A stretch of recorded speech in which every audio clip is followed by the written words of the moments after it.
Uma pergunta interessante aqui, doutor Lair. Como cortar carboidrato se a maioria dos alimentos tem carboidrato? Tudo tem a ver com quantidade, querido. Você há de convir, se você comer um bolo de aniversário, tá?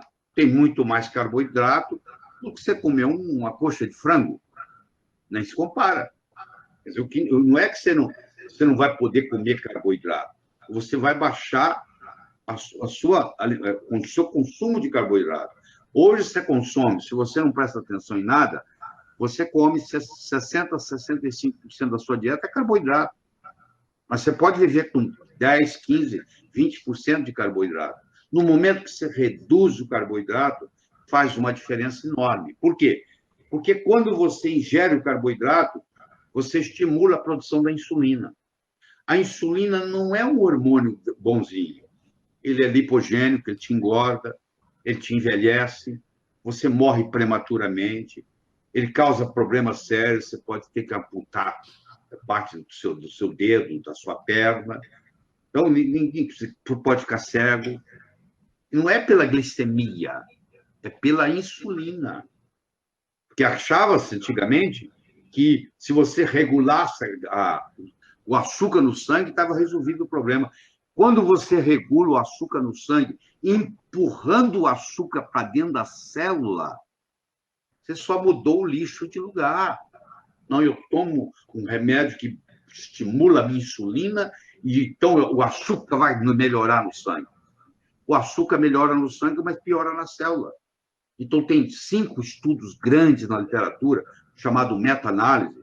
O mais importante deles chama ACCORD, ACCORD. Pode entrar no PubMed, digitar lá, entre aspas, ACCORD. Você vai ver que o ACCORD Study mostra que no diabetes, quem tem a glicemia, quem tem a glicose mais controlada, é aquele que morre mais. Porque na hora que você controlou a glicose, você empurrou açúcar para dentro da célula.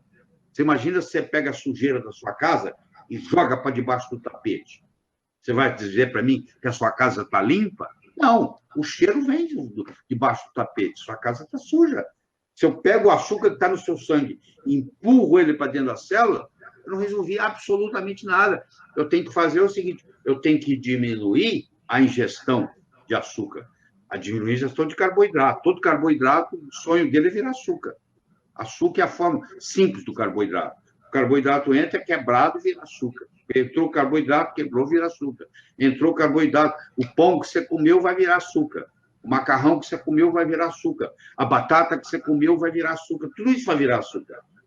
Então, se você já tem uma predisposição ao diabetes e começa a ingerir carboidrato e começa a aumentar a produção de insulina, a insulina começa a te engordar. Ela é lipogênica, ela faz você engordar. Ela estimula uma enzima que faz engordar. Não quero entrar em detalhes aqui, bioquímicos, mas é isso que acontece. Ela é lipogênica, ela estimula ao seu tecido adiposo a concentrar triglicéridos. Então, não é que você vai ficar sem comer carboidrato. Deixa eu dar para você mais. Existem aminoácidos essenciais, leucina, valina, gelocina, lisina, fenilalanina, treonina, metionina, triptofano. Existem ácidos graxos essenciais, que é o linoleico e alfa-linolênico. Me cita um carboidrato essencial. Não tem. Meu corpo não precisa ingerir o carboidrato. Ele faz ele. Como é que ele faz? Ele faz por um fenômeno chamado gliconeogênese. Ele pega um aminoácido e transforma em açúcar. Então, por exemplo, a L-glutamina é uma delas, a alanina é outra delas. Então, tem aminoácidos chamados glicogênicos. Se você come muito churrasco e você é diabético, a sua glicemia amanhã vai estar mais alta. Você vai dizer assim, mas eu não comi carboidrato, por que meu açúcar no sangue subiu essa noite? Porque ontem você foi na churrascaria e comeu muita carne, e parte daquela carne que você comeu vai virar açúcar.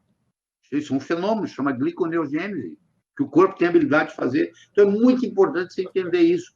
Você tem que reduzir a sua ingesta de carboidrato. Lá na era paleolítica, não tinha jeito de você comer açúcar. Primeiro que açúcar era chamado de ouro branco. Só depois da escravidão que açúcar ficou uma coisa barata, porque antes era muito caro. Então, a pessoa comum não tinha acesso ao açúcar. e também não ficava diabético. Quase todo, se o Brasil continuar no ritmo que está, porque, para quem não sabe, per capita, o Brasil é o maior consumidor de açúcar do mundo. E se a taxa de diabetes continuar aumentando, daqui a 50 anos, todos os brasileiros serão diabéticos, como acontece com os índios Pima, lá no Arizona.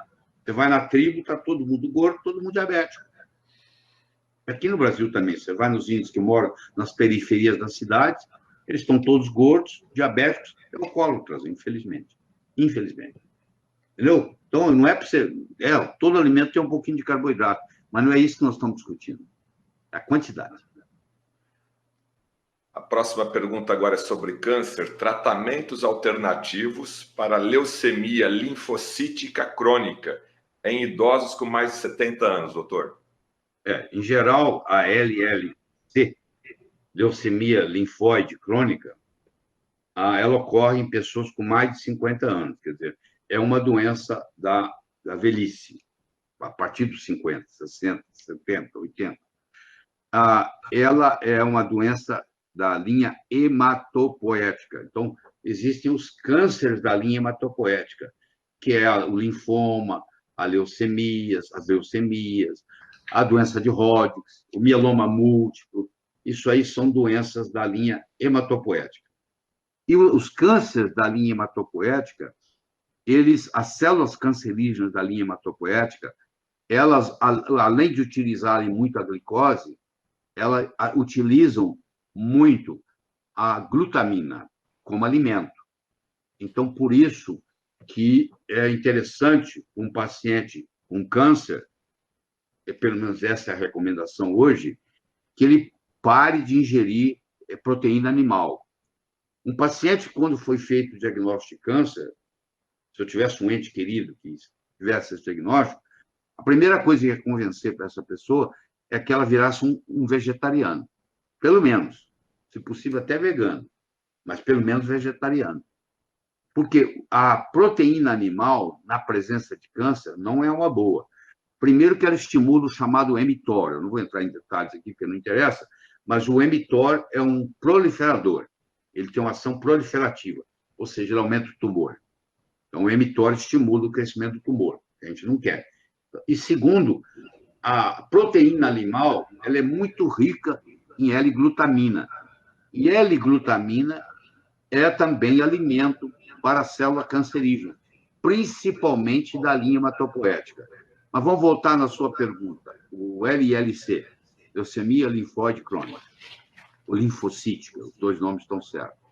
O LLC, a quimioterapia tem um certo efeito, a quimioterapia não é boa para tudo, mas na linha das leucemias, ela tem uma certa vantagem, principalmente drogas mais novas, e se puder fazer a sensibilidade à quimioterapia, faz uma diferença muito grande, e é uma ação. Segunda, é o transplante de medula, e terceira, é o uso das células-tronco.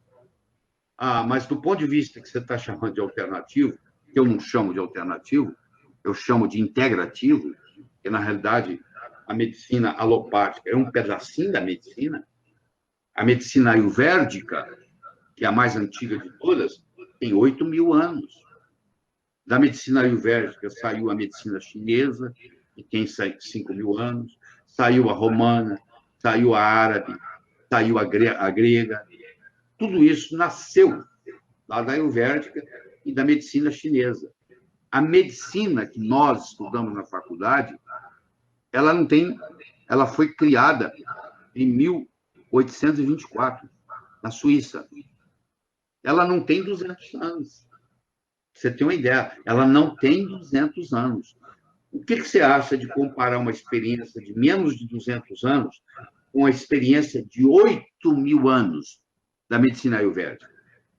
Você acha que tudo isso, 1/3 do mundo usa até hoje? Você acha que nós vamos jogar tudo isso fora? Um absurdo. Você imagina quando troca de político, de prefeito, de governador, de presidente, tudo que o anterior estava fazendo, você joga fora e começa tudo de novo?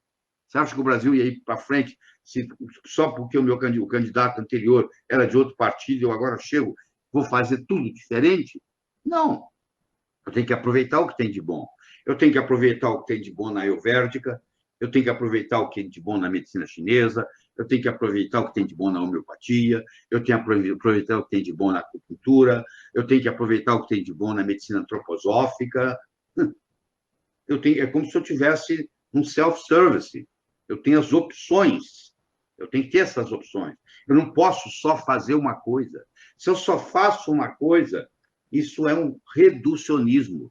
A medicina alopática, per se, é uma medicina reducionista.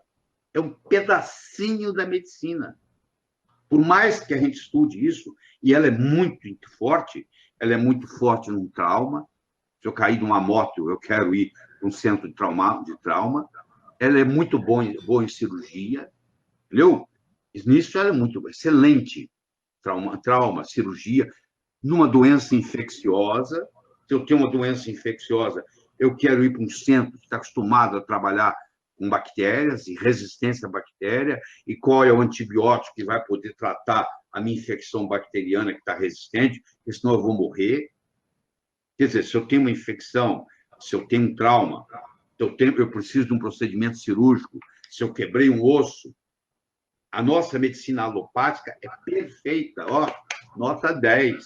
Mas você há de convir que as doenças crônicas é diferente. Você deve ter na sua casa pai, mãe, avô, avó, que tem doença crônica. E cada vez que vão ao médico, aumenta a dose do remédio, põe mais um remédio, e eles não melhoram. Eles vão se deteriorando.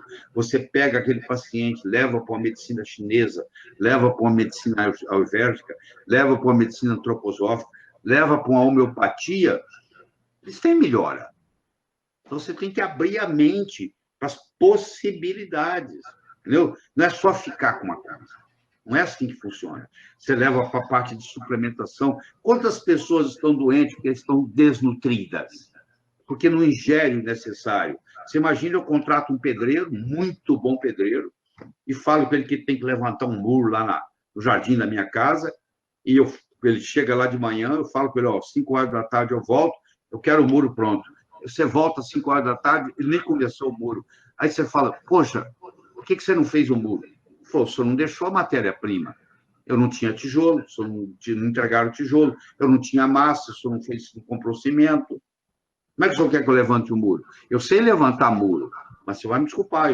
O corpo sabe como se curar, mas se eu não der para ele a matéria-prima, os ingredientes, faça um bolo. Aqui é a receita. Só que não tem ingrediente. Você acha que só por causa da receita vai sair o bolo? Não. Então, muitas vezes você está doente, o adoecimento em geral, por trás dele, tem um processo de desnutrição. Está faltando alguma coisa. Está faltando um aminoácido, está faltando uma vitamina, está faltando um mineral, porque o nosso solo está pobre com isso. Então, quando eu faço uma suplementação bem feita, o corpo sabe como resolver o problema. Entendeu? Porque está acostumado com isso.